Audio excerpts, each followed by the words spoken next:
Ladies and gentlemen, my name is Lisa Bradbury, and I speak to you today as a woman living with a ticking time bomb inside of my own body. I have Parkinson's disease, a ruthless, incurable condition that is slowly robbing me of control over my own flesh and bones. The future that lies ahead of me is not only unpleasant, it is a nightmare that I wouldn't wish upon my worst enemy. My left hand, my dominant hand, see how it's trembling? Now, it's not a friendly wave, it is the visible mark of my daily battle. But don't pity me, instead let this tremor serve as a stark reminder of how quickly our life can change. You know, it's really funny how life throws curveballs at you. Before I was diagnosed with Parkinson's, I thought I was always in control. I prided myself on my steady hands, whether I was typing up reports or preparing presentations, or even just enjoying a simple cup of coffee. And now that same hand betrays me daily. But here's the kicker, this very symptom has become my unexpected social lubricant. I've made more accidental friends from people thinking I'm waving at them than I ever did before. Now I'd like you to brace yourselves as I plunge you into a chilling thought experiment. Now I want you to imagine this. Would you rather be born with a disability or live half your life in blissful health only to have it ripped away from you in your prime? For me, that's not a hypothetical question. It is my brutal reality. And the truth is, in our world today, the spectre of disease looms larger than ever. And take Parkinson's, the rate of diagnosis has skyrocketed by a staggering 81% since the turn of the millennium. It is a tidal wave of neurological devastation, and it's striking down people younger each year. I mean, I was 48 when I was diagnosed. Just think about that for a moment. I was in the prime of my life, at the peak of my career, with teenage children who still needed me to be strong and active. So I've actually lived on both sides of this cruel divide, the blissful ignorance of health and the harsh awakening of a chronic illness. And let me tell you, the transformation is earth-shattering because it's not just your body that changes, it's your whole worldview gets turned upside down every single day. Before my diagnosis, I thought I was a force to be reckoned with in the corporate world. You know, I climbed the ladder, I shattered glass ceilings, and I really thought that I was invincible. But little did I know that just months later, I'd be sitting in a doctor's office hearing the words that would change my life forever. And today, I feel like a living memento, a reminder of mortality because I've already got one foot in the grave. Parkinson's is my constant companion, a relentless foe that I grapple with every waking moment. And the regret of not having lived life to its fullest when I had the chance haunts me like a ghost. But I'm not here to share my woes. No, I'm here to shake you awake, to jolt you out of your complacency before it's too late. Because the life you take for granted today, it could be gone tomorrow. So listen closely as I share my hard-earned wisdom I've gained from my dance with death. And first and foremost, I want you to engrave this into your hearts. You are not immortal. Each heartbeat brings you closer to your last. And you need to ask yourself, are you squandering your precious time away? Or are you squeezing every drop of joy and meaning from each moment? Because life isn't just short, it's a fleeting whisper in the wind, and we need to grab it before it slips through our fingers. I mean, how many times have you heard people say, when I retire, I'll travel the world, or I'll spend more time with my family once this project is over?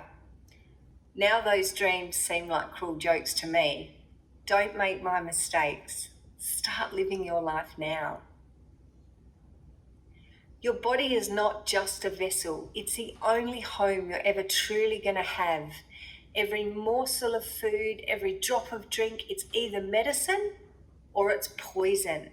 And I love this. Toxicity brings toxins. It isn't just a catchy phrase, it's a dire warning. Are you nourishing your temple or are you desecrating it?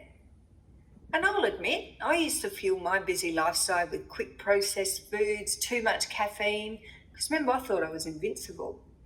Now I'd give anything to go back and make healthier choices because every bite matters. Choose wisely. Stress isn't just uncomfortable, it's a silent assassin. It creeps into your body, poisoning your cells, fraying your nerves. In fact, it is fast becoming the underlying issue for many debilitating illnesses. So meditation, therefore, it's not a luxury, it's a lifeline. We need to learn to meditate.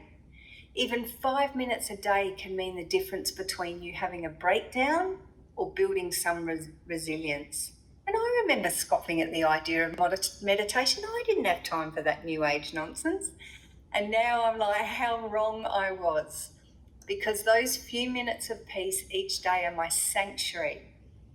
They give my brain the respite it desperately needs. Because all too long it's too late. And it's only when we meditate that our mind stops so that it can not only rest but repair itself. Now, we need to move it or lose it, and it is not a fitness slogan, it's a prophecy. I was once an Australian gymnast, my body a finely tuned machine. Now there's days where I feel like a rusted tin man, creaking and groaning with every movement. Don't wait until your body betrays you. Move, stretch, challenge yourself every single day because your future self will thank you or curse you if you don't. And you don't need to run marathons or pump iron like The Rock. Just consistent movement is enough. Some days for me, just getting out of bed is a victory, but I keep moving because I know that every step, every stretch is a battle that I win against this disease. Now wake up! Your job will not comfort you on your deathbed. I was once a corporate warrior, my phone an extension of my arm. But let me tell you the harsh truth. Your bosses will not be shedding tears at your funeral. And if you're a leader and your actions echo through your entire team, are you setting an example of work-life balance or are you propagating a culture of burnout?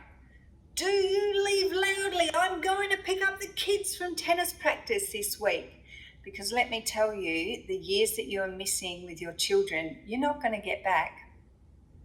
When I look back at my life, I'm horrified at the urgent meeting or the conference call that replaced time with my family. Now I'd trade all my career success for those moments. Don't make my mistakes. And here's a radical idea that just might save your life. Love yourself fiercely. More than your spouse, your children, more than anyone.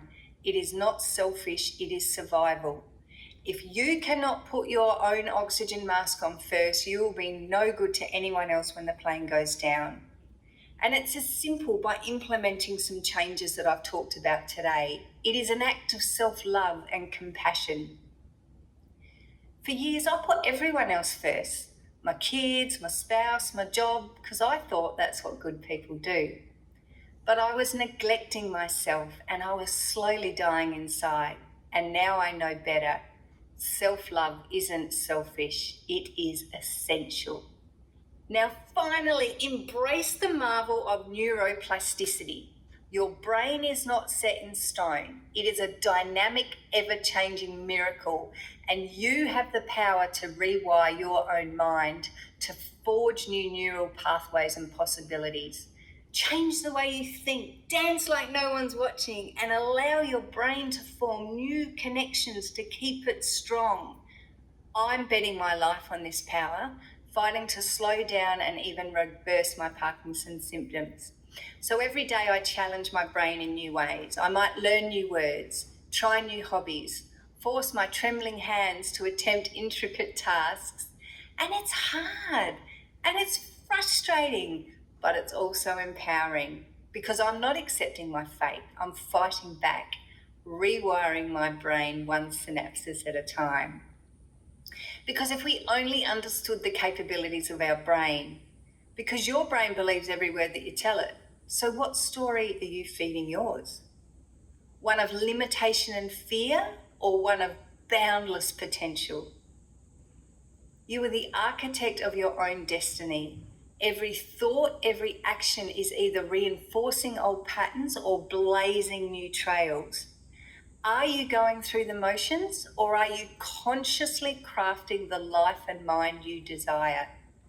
And I implore you, don't wait for a diagnosis to start living. Don't wait for your body to fail you before you start appreciating it.